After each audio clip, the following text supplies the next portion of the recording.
Hello guys, तो codex team में आपका स्वागत है। तो आज हम करने जा रहे हैं leet code number 1399 count largest group.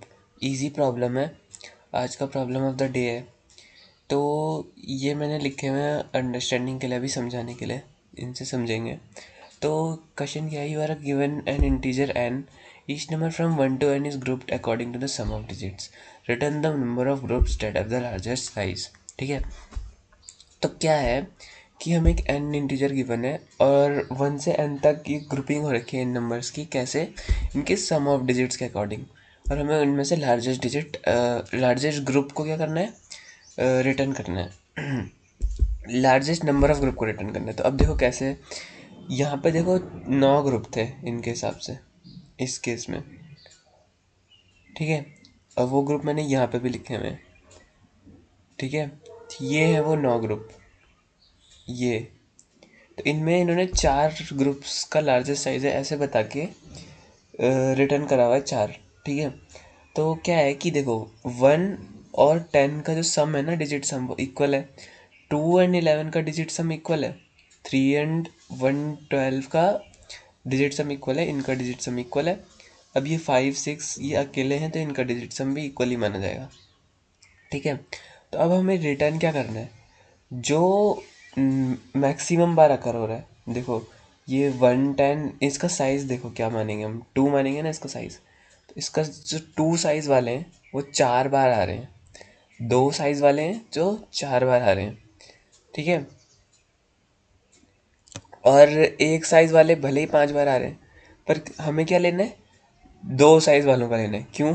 क्योंकि मैक्सिमम बोला है, तो इसमें ये भी मैक्सिमम होना चाहिए, सब ज़्यादा से ज़्यादा होना चाहिए अपना ये साइज़ है जो, और डिजिट सम भी। ठीक है, तो देखो ये कैसे आएगा, 1 कितनी बार है इसमें, 2 बार।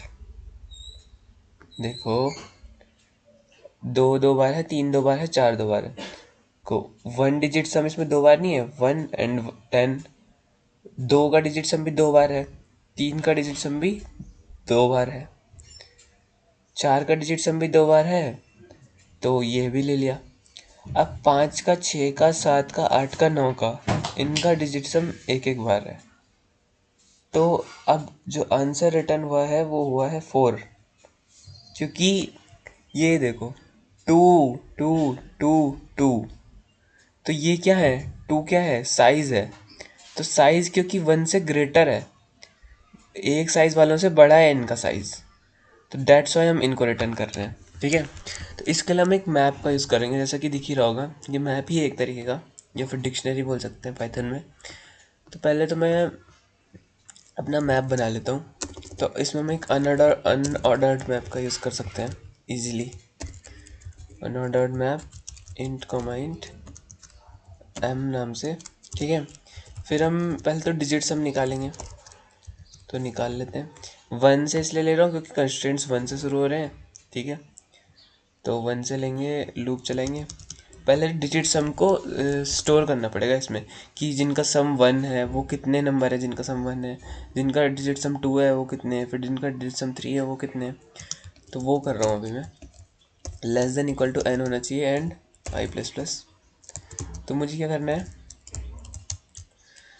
यहाँ पे मुझे सम निकालना है ना, तो मैं यहीं पे सम ले लेता हूँ, और यहाँ पे क्या करूँगा, मैं सम को 0 ले लूँगा हर एक नंबर के लिए, है ना।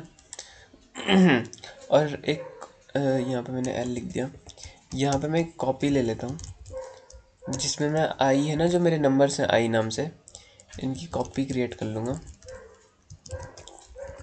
और अब वाइल लूप लगाऊंगा simple, copy not equal to 0। ये हम क्या कर रहे हैं, डिजिट्स को एक्सट्रैक्ट कर रहे हैं उनके सम निकालने के लिए। सम में क्या स्टोर कर दूंगा, जो मेरा कॉपी है उसका डिजिट का सम। तो फर्स्ट इससे लार्ज डिजिट आ जाएगा, ऐसे ही हम करते जाएंगे तो सबका आ जाएगा। जो हम कॉपी को क्या करेंगे, डिवाइडेड बाई इक्वल टू 10 कर देंगे।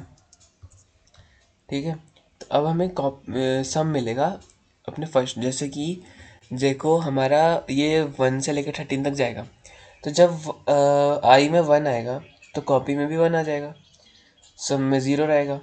अब 1 का ये सम निकाल लेगा। अब हमें क्या करना है, मैप में उसकी अकरेंस को क्या करना है, इंक्रीज करना है। तो मैप के सम को क्या करना है, इंक्रीज कर देना है, बस प्लस प्लस करके, है ना, इंक्रीमेंट कर दिया। क्या हुआ, 1 था, उसमें इंक्रीमेंट होके 1 आ गया होगा।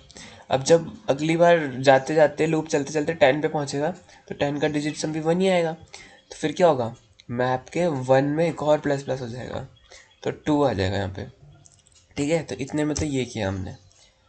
अब हम क्या करेंगे, अब हम निकालेंगे मैक्स काउंट या फिर मैक्स फ्रीक्वेंसी, जो भी बोल सकते हैं, मैक्स फ्रीक्वेंसी। तो इसको हम पहले 0 दे देते हैं। अब हम क्या करेंगे, अपने मैप में इटरेट करेंगे और ऑटो आई एम, फिर मैप में इटरेट करना है। तो सबसे हाईएस्ट फ्रीक्वेंसी वाले लेने हैं। सबसे पहले तो हम यही ढूंढना है कि सबसे हाईएस्ट फ्रीक्वेंसी किसकी है, मतलब कि मैप के सेकंड हिस्से में देखेंगे कि सबसे ज़्यादा कौन है। 2 है यहाँ पे तो हमें दिख रहा है।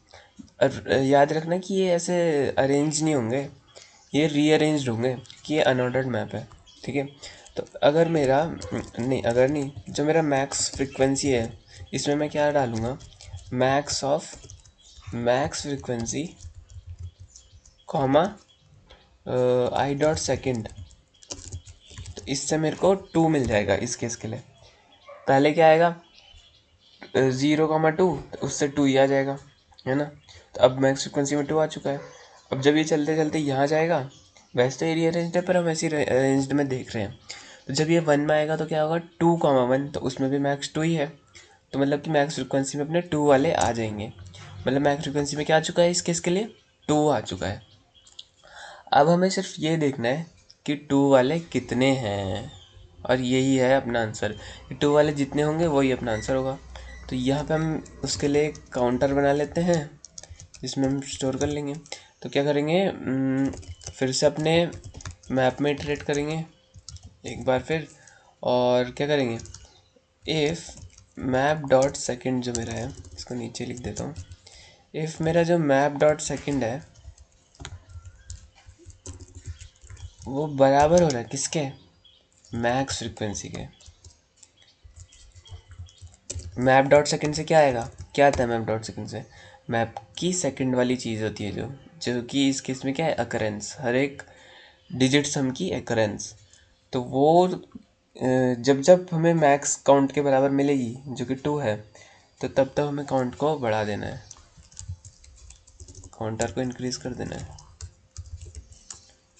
और लास्ट में हम क्या करेंगे, इसी काउंट को रिटर्न कर देंगे। ठीक है, तो देखते हैं। इधर समझ बढ़ाने के लिए मैं ब्रैकेट्स भी डाल ही देता हूँ, कर्ली ब्रैकेट्स।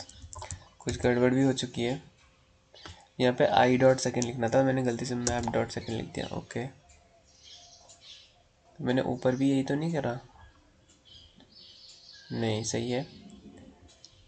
अच्छा, ऊपर मैंने देखो आई डॉट सेकेंड ही लिखा था, तो सही लिखा था। ठीक है, तो रन तो हो चुका है, सबमिट करके देखते हैं। तो सबमिट भी हो जाना चाहिए, देखो सबमिट भी हो गया है। तो यही था इसका पूरा कोड। इसकी टाइम कॉम्प्लेक्सिटी देखते हैं, चलो अब। टाइम कॉम्प्लेक्सिटी इसकी क्या रहेगी, इधर हमने ये ऑर्डर ऑफ एन चलाया है, इतना इतना, ये फर्स्ट वाइल लूप कितना चलेगा, बिग ओ ऑफ एन चलेगा। और जो हम ये डिजिट्स को एक्सट्रैक्ट कर रहे हैं और उनका सम निकाल रहे हैं, तो इसके लिए भी कुछ टाइम कॉम्प्लेक्सिटी लगेगी। तो ऑर्डर ऑफ, अगर मैं मानूँ कि डी डिजिट्स है तो डी लगेगी। तो टोटल का टाइम कॉम्प्लेक्सिटी इन दोनों के केस में कितनी लग जाएगी, अगर मैं बताऊँ तो टाइम कॉम्प्लेक्सिटी पता है कितनी लगेगी, big O of N into K, ये लगेगी। और स्पेस कॉम्प्लेक्सिटी का भी हमने यूज़ किया है ना। स्पेस कॉम्प्लेक्सिटी देखते हैं अब कितनी लगेगी। तो स्पेस कॉम्प्लेक्सिटी तो सिंपल है, ओ ऑफ एन लगेगी, क्योंकि हमने एक अनऑर्डर्ड मैप का यूज़ किया है यहाँ पे। ठीक है, तो यही था क्वेश्चन। Thanks for watching.